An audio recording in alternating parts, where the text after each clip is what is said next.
Welcome back to Insight Indonesia, brought to you by the Jakarta Globe. I'm your host, Lynn Newman. Today we're talking with Brian Hanley, the Asian Director of Search for Common Ground. Brian, you've been in Indonesia about 4.5 years now with Search.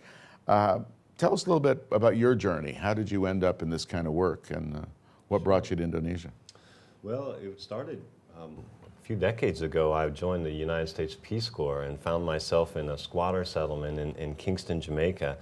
And there, I was trying to do development work, more run-of-the-mill health and education. And we found that when there was violence in the community, which was often, all that development work came to a screeching halt. And so that's when I said to myself, you know, I think that I need to go and look at conflict resolution and peace building more so than development, because it really is the linchpin for development. Sure. And so then went back and studied and have been working since then in this field.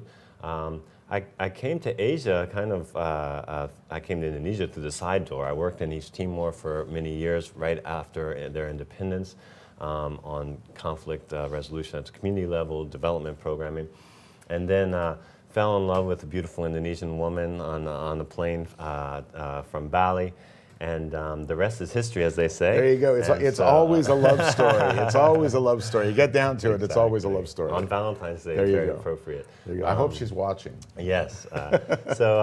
Yeah, and then have been thrilled to work in Indonesia, find it to be a fascinating country with beautiful people and fantastic food, of course. And sure.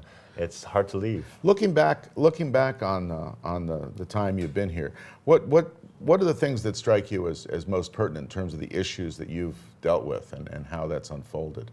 Yeah, I think that Indonesia has really progressed, obviously. It's 10 years on from the really crazy times, and we're working on consolidation of democracy.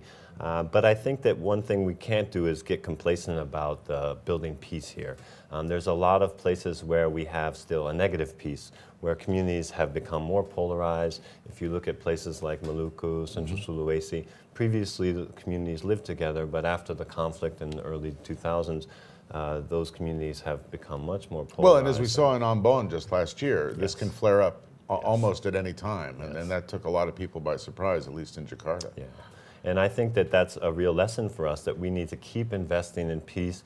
One of the tools we use, as you see, is media. So really trying to change people's attitudes and perceptions about one another, and ultimately their behavior over time, away from violence towards other constructive solutions. Now, there's no question that the international NGOs have played a constructive role in Indonesia, especially post-Reformasi, when they were let in to do stuff.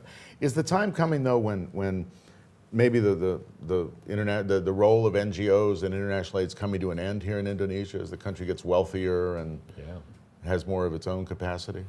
Indonesia is very mature. Obviously, G20, there's a lot of really gifted and talented people here.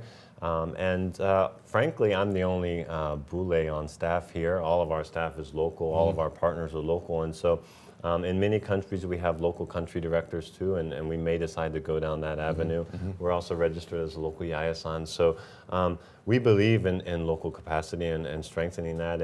And when it's time for us to leave, we'll know it. But for now, we still have a lot of stakeholders from government, civil society, media who continue to want to engage with us and see value in the collaboration. And so as long as that's the case, we're happy to be here, and as long as there's resources to drive the work forward. Well, I think there's no question that the issue of religious tolerance and that kind of thing, that especially continues to be of enormous interest. We spend a lot of time on this show. We've talked about JKI Yasmin. We've talked about the Ahmadiyya problems, et cetera, et cetera. These things are never far from the surface, unfortunately.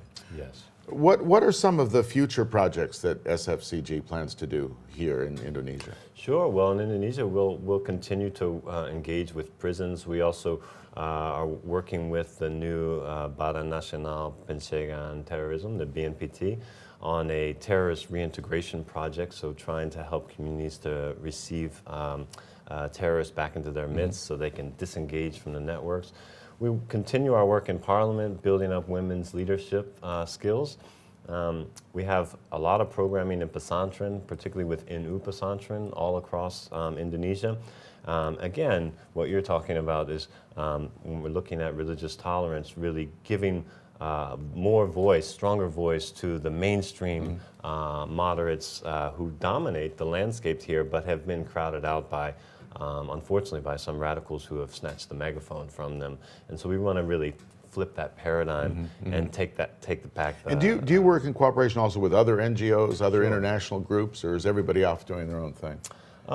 Yeah, I think we obviously work with mainly with local partners.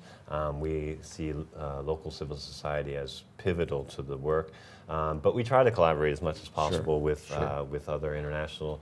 Frankly, aren't a lot of international NGOs in Indonesia if you were to compare it to other countries. Again, to your previous question, is it time to move on? You know.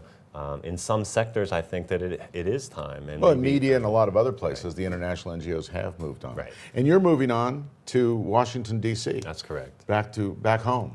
Yeah, I got a job with the government, so it's a new challenge for me, but I'm going to miss working with Search, and I'll surely miss Indonesia, but I have strong roots in Indonesia, so I'm sure I'll be back. Well, we want to thank you for being on the show, and best of luck with Tim Bui. And we look forward to seeing the show and also to hearing that great music from Slank. That's a great band. All right. You have been watching Insight Indonesia, brought to you by the Jakarta Globe. We've been talking today with Brian Hanley from Search for Common Ground. Let me remind you that the show is available for live streaming on beritasatu.tv and beritasatu.com, and we put the show online at thejakartaglobe.com. Thanks for being with us.